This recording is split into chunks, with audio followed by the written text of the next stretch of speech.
मैं डॉक्टर अमित भटनागर पंतनगर कृषि विश्वविद्यालय में सस्य विज्ञान विभाग में प्राध्यापक के पद पर कार्यरत हूँ। इस चैनल के माध्यम से मेरा प्रयास है किसानों तक सही जानकारी पहुंचे ताकि उसका लाभ वो खेती में ले सकें। आज जो मैं बात करना चाहता हूँ वो ये है कि क्या वाकई कोई ऐसा जादू का फार्मूला है जिससे गेहूं के कल्लों की पैदावार ज्यादा होती है, कल्ले ज्यादा निकलते हैं? क्या कोई चमत्कारी उपाय है या कोई ऐसा स्प्रे है, क्या कोई ऐसा छिड़काव है जो बिल्कुल जादू कर दे? अधिकतर हम देखते हैं लिखा रहता है जादुई चमत्कार, जादुई उपाय, तुरंत कल्ले निकलेंगे, तुरंत बढ़वार होगी। क्या वास्तव में कोई ऐसा केमिकल है या कोई ऐसी खाद है या कोई ऐसा हार्मोन है या कोई ऐसा अमीनो एसिड है या कोई ऐसा केमिकल रसायन आ रहा है जिससे गेहूं में बढ़वार अच्छी हो? तो इसका स्पष्ट जवाब है नहीं। कोई ऐसी जादुई चीज नहीं होती, कोई तुरंत रिजल्ट देने वाली चीज नहीं होती, कोई चमत्कारी उपाय नहीं होता है कि तुरंत गेहूं के कल्लों की बढ़वार हो जाए और हमें अच्छी उपज मिले। हमें ये समझना होगा कि बढ़वार कैसे होती है, कल्लों की बढ़वार कैसे होती है, कैसे हमें उपज मिलती है। देखिए, जो पौधे होते हैं उनकी जो बढ़वार होती है वो प्रकाश संश्लेषण की क्रिया से होती है जिसको हम फोटोसिंथेसिस कहते हैं। अगर पौधों में फोटोसिंथेसिस अच्छा हो रहा है तो ये बढ़वार अच्छी होगी क्योंकि इसी से ऊर्जा मिलती है। अब फोटोसिंथेसिस को मतलब प्रकाश संश्लेषण को जो चीजें प्रभावित करेंगी वही उसकी उपज को और बढ़वार को प्रभावित करेंगी। अब अच्छे प्रकाश संश्लेषण के लिए जरूरी है सूर्य का प्रकाश, जो सनलाइट मिल रही है, पर्याप्त नमी, ना नमी कम होनी चाहिए, ना नमी ज़्यादा होनी चाहिए। उसके बाद पोषण, पोषक तत्व चाहिए, मतलब मिट्टी की उर्वरा शक्ति अच्छी होनी चाहिए। अगर मिट्टी से पोषक तत्व नहीं मिल पा रहे हो तो उनको हमें रासायनिक खादों के माध्यम से देनी चाहिए या जैविक खादों के माध्यम से हम दें। और पौधे में जो जहाँ प्रकाश संश्लेषण हो रहा है मतलब पत्ती, वहाँ कोई बीमारी, कीट आदि ना हो।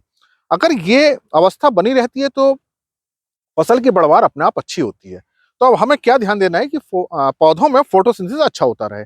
तो हम इस बात पे ध्यान रखें कि हमारे खेत में बहुत ज़्यादा नमी भी ना हो। बहुत ज़्यादा नमी हो जाएगी तो हमारा गेहूँ पीला पड़ने लगेगा, ना बहुत कमी हो, पौधे बढ़वार नहीं ले पाएंगे। पर्याप्त पोषण हो, इसके लिए ज़रूरी है सॉइल फर्टिलिटी, मृदा की उत्पादन क्षमता बना के रखना। और ये केवल रासायनिक फर्टिलाइज़र, एसएसपी, डीएपी या यूरिया के माध्यम से नहीं हो सकती है। मिट्टी को अच्छे रखने के लिए हमें जैविक खादों का भी प्रयोग करना है, रासायनिक खादों का भी प्रयोग करना है। जैविक खादें जैसे कंपोस्ट है या वर्मी कंपोस्ट है या केचुई खाद है या ग्रीन मैन्योरिंग है, ये मिट्टी की भौतिक दशा, रासायनिक दशा, जैविक दशा को बहुत अच्छा रखते हैं। और जो हमारे रासायनिक उर्वरक है, केमिकल फर्टिलाइजर, वो तुरंत सप्लाई कर देते हैं न्यूट्रिएंट्स को।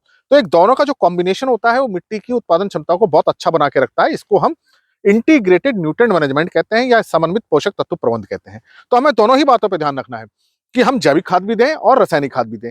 अगर केवल रासायनिक खाद देते रहेंगे तो जो मिट्टी का भुरभुरापन है, जो उसका ह्यूमस है, जो जैविक पदार्थ, वो कम हो जाएंगे। तो निश्चित रूप से उसकी जो उर्वरा क्षमता है, जिसे हम सॉइल फर्टिलिटी कहते हैं या सॉइल प्रोडक्टिविटी कहते हैं, वो कम हो जाएगी। इसलिए हमें बैलेंस और इंटीग्रेटेड हमें ध्यान रखना है। इसके साथ साथ हमारी फसल में कंपटीशन ना हो, मतलब खरपतवार ना हो, उसको भी हमें कम करके रखना है। तो टाइमली हमें वीड कंट्रोल भी करना है। अगर कोई बीमारी आ रही है, कोई कीट आ रहा है, उसका नियंत्रण भी करना है। अगर फसल को ये 3-4 चीजें मैंने आपको बताई, पर्याप्त नमी, पर्याप्त सूरज की रोशनी मिलती रहे, मिट्टी हमारी अच्छी रहे, समय पे उसको सही पोषक तत्व सही मात्रा में मिलते रहे, ना बहुत ज्यादा मिले ना बहुत कम मिले। बहुत ज्यादा मिलते हैं तो टॉक्सिसिटी हो जाती है और अगर कम मिलते हैं तो आवश्यकता पूरी नहीं होती है। खरपतवार नियंत्रित हैं हमारे और कोई उसमें कीट नहीं है, कोई रोग नहीं है, तो निश्चित फसल अपनी अच्छी बढ़वार लेगी। और इन चीजों पे हम ध्यान रखें कि हमारी सॉइल फर्टिलिटी अच्छी रहे, मृदा की जो उत्पादन क्षमता है वो अच्छी रहे, वो जैविक पदार्थों से बढ़ती है। तो जैविक पदार्थों को हमें लगातार बढ़ाते रहने का प्रयास करना चाहिए। केवल ऐसा नहीं है गेहूं में ही हम बढ़ाएं, पूरे राउंड द ईयर, पूरे वर्ष भर हमारे प्रयास होने चाहिए। जो भी हम फसल लें उसमें जैविक पदार्थों का प्रयोग करें, बैलेंस्ड केमिकल फर्टिलाइजर का प्रयोग करें, टाइमली वीड कंट्रोल करें, समय पर खरपतवार नियंत्रण कर लें, पर्याप्त नमी हम दें, सही समय पर नमी दें। तो आप देखेंगे कि अच्छी उपज मिलेगी। अगर कोई कीट या बीमारी है उसके अनुसार उसी का हम प्रयोग करें। अगर बीमारी नहीं आ रही है तो किसी फंजीसाइड का प्रयोग मत कीजिए। अननेसेसरी हमें किसी कीटनाशक का या फफूंदी नाशक का प्रयोग नहीं करना चाहिए। अगर करेंगे तो एक तो लाभ नहीं होगा, क्योंकि वहाँ बीमारी है ही नहीं और हमारा खेती का खर्चा बढ़ेगा। तो इन 4-5 या 3-4 चीज़ हम कहें मोटी-मोटी, इस पे हम ध्यान रखें तो बढ़वार हमारी अच्छी होती है। ऐसा कुछ नहीं है, कोई चमत्कारी फार्मूला नहीं है, कोई ऐसा सॉल्यूशन नहीं है कि हम आज डालें, फसल पे हम छिड़काव कर दें और हम देखें 2-3 दिन में तो साहब बहुत कल्ले निकल गए, बहुत बढ़वार हो गई। ऐसा नहीं होता है। जो बढ़वार होती है पौधों की, समय के साथ धीरे-धीरे होती है। पर्याप्त उसको पोषण, नमी, सूर्य का प्रकाश मिलता रहे तो उसकी बढ़वार अपने आप अच्छी होगी।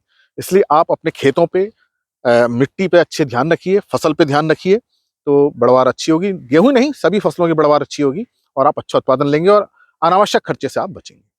आशा है मेरी आपकी समझ में आई होगी कि कोई चमत्कारी फार्मूला नहीं होता, कोई चमत्कारी उपाय नहीं होता, कोई जादुई फार्मूला, कोई जादुई रसायन नहीं है। इसी प्रकार के लेक्चर्स को देखने के लिए आप कृषि किसान प्लेलिस्ट देखिए और अगर चैनल सब्सक्राइब नहीं किया तो सब्सक्राइब कीजिए। धन्यवाद।